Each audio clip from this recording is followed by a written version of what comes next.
Dawatif dari Prodi Manajemen Pendidikan Islam kelompok 6 Fakultas Tarbiyah. Baik, di sini saya akan mengulas materi mengenai kepemimpinan dan budaya organisasi pendidikan. Dalam sebuah organisasi, pengelolaan organisasi tentu akan dipengaruhi akan dua hal, yaitu kepemimpinan dan kebudayaan. Kepemimpinan merupakan sebuah proses untuk mempengaruhi orang lain atau bawahannya, sedangkan kebudayaan merupakan adat istiadat atau kebiasaan, norma-norma, nilai-nilai yang terbentuk dalam satu organisasi itu sendiri. Untuk lebih jelasnya, saya akan membahasnya satu persatu mengenai kepemimpinan, budaya organisasi, dan proses terbentuknya budaya organisasi sekolah. Langsung saja, poin pertama mengenai kepemimpinan. Kepemimpinan memiliki banyak sekali definisi dari beberapa tinjauan, seperti dari pakar psikologi, manajemen, sosiologi. Dari beberapa pakar tersebut akan saya jelaskan menurut beberapa ahli. Yang pertama, menurut Lussier dalam bukunya tahun 2002 halaman 6 yang menyatakan bahwa kepemimpinan adalah sebuah proses mempengaruhi orang lain untuk mencapai sasaran dengan cara melakukan perubahan. Yang kedua, menurut yaitu menurut Mullins dalam bukunya pada tahun 2005 halaman 282 yang menyatakan bahwa kepemimpinan adalah hubungan antara perilaku dan motivasi interpersonal. Yang ketiga, menurut Hamilton dan Kunz pada tahun 1957 yang menyatakan bahwa kepemimpinan merupakan perilaku individu untuk melakukan aktivitas pada suatu kelompok untuk mencapai tujuan bersama. Sedangkan menurut Gertelli dan Robbins dalam bukunya pada tahun 2011 halaman 82 yang menyatakan bahwa kepemimpinan adalah proses mempengaruhi orang lain ke arah pencapaian tujuan. Dari beberapa penjelasan mengenai kepemimpinan, terdapat beberapa unsur penting atau unsur utama dalam kepemimpinan, seperti pimpinan, kelompok yang dipimpin, aktivitas atau kegiatan, sasaran, dan kekuatan. Jadi dapat disimpulkan bahwa kepemimpinan merupakan proses mempengaruhi orang lain, baik individu atau kelompok, untuk mencapai tujuan bersama. Yang kedua, mengenai budaya organisasi sekolah. Budaya organisasi merupakan ciri khas yang membedakan antar satu organisasi dengan yang lainnya. Budaya organisasi sendiri memiliki banyak definisi dari para ahli, di antaranya sebagai berikut.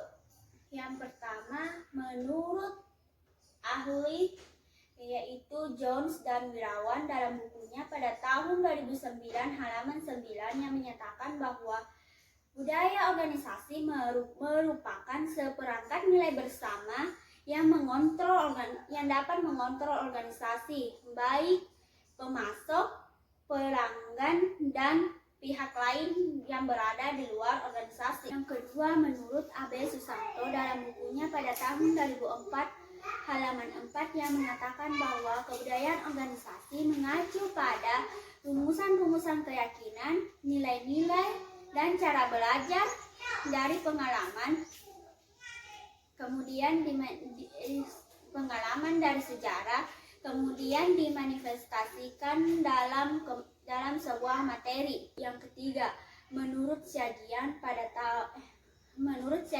dalam bukunya pada tahun 2019 halaman 188 yang menyatakan bahwa kebudayaan organisasi sekolah merupakan kemauan, kemampuan, dan kesediaan seseorang untuk menyesuaikan perilakunya dalam budaya organisasi untuk meningkatkan produktivitas kerja. Dari beberapa penjelasan yang saya jelaskan, dapat saya tarik kesimpulan mengenai kebudayaan organisasi. Kebudayaan organisasi merupakan nilai-nilai, norma-norma, keyakinan-keyakinan, dan cara belajar yang membedakan antara organisasi yang lain dengan yang lainnya. Karena setiap organisasi memiliki perbedaan. Itulah yang membedakan antara organisasi yang lain dengan yang lainnya. Sedangkan budaya organisasi sekolah merupakan nilai-nilai dasar atau perekat atau ciri khas yang membedakan antara satu sekolah dengan sekolah yang lain. Seperti yang kita tahu bahwa setiap sekolah memiliki perbedaan atau ciri khasnya masing-masing. Nah, itulah yang membedakan antara sekolah dan sekolah yang lainnya adalah budaya. Selanjutnya mengenai pembentukan budaya organisasi sekolah. Organisasi terbentuk karena adanya campur tangan antara subjek dan budaya. Dengan kata lain, organisasi terbentuk karena adanya pelaku-pelaku dari budaya sehingga menimbulkan karakteristik dalam budaya itu sendiri. Budaya organisasi jika diterapkan dalam manajemen organisasi maka akan muncul konsep manajemen organisasi, dan jika diterapkan dalam sekolah maka akan muncul organisasi sekolah. Selanjutnya, budaya organisasi terbentuk melalui sosialisasi secara sistematis. Berikut beberapa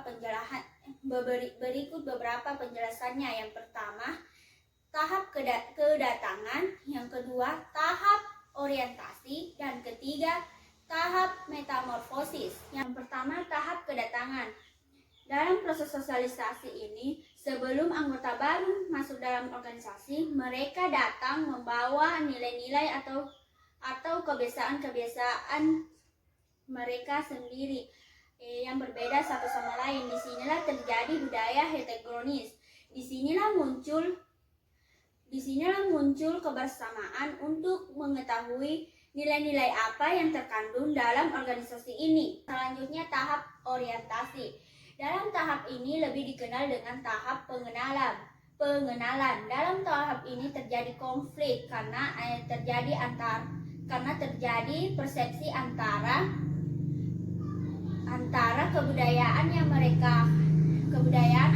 atau nilai-nilai yang mereka telah mereka yakini sangat berbeda jauh dengan nilai-nilai yang dianut dalam organisasi ini. Mereka dituntut untuk menyelesaikan masalah yang akan dihadapi. Disinilah pemimpin memiliki peran penting dalam sebuah organisasi, di mana pemimpin di sini yang gaya dan perilakunya mampu menciptakan nilai-nilai, aturan-aturan yang dapat dipahami dan disepakati bersama, serta dapat mempengaruhi individu-individu lainnya. Itulah peran penting pemimpin dalam sebuah organisasi. Selanjutnya, tahap metamorfosis. Tahap ini tahap yang terakhir. Tahap di sini di mana mereka sudah bisa menyesuaikan diri dengan keadaan sekitar seperti budaya, nilai-nilai, kebiasaan yang telah dianut dalam organisasi ini. Oleh karena itu, jika budaya organisasi sudah terbentuk, maka giliran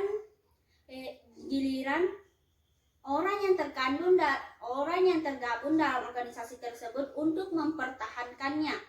Itulah proses terbentuknya budaya organisasi yang terdiri dari 3, yaitu tahap kedatangan, tahap orientasi, dan tahap metamorfosis. Baik, itulah materi mengenai kebudayaan dan kepemimpinan organisasi yang sempat saya sampaikan. Jika ada kurangnya mohon dimaafkan. Wassalamualaikum warahmatullahi wabarakatuh.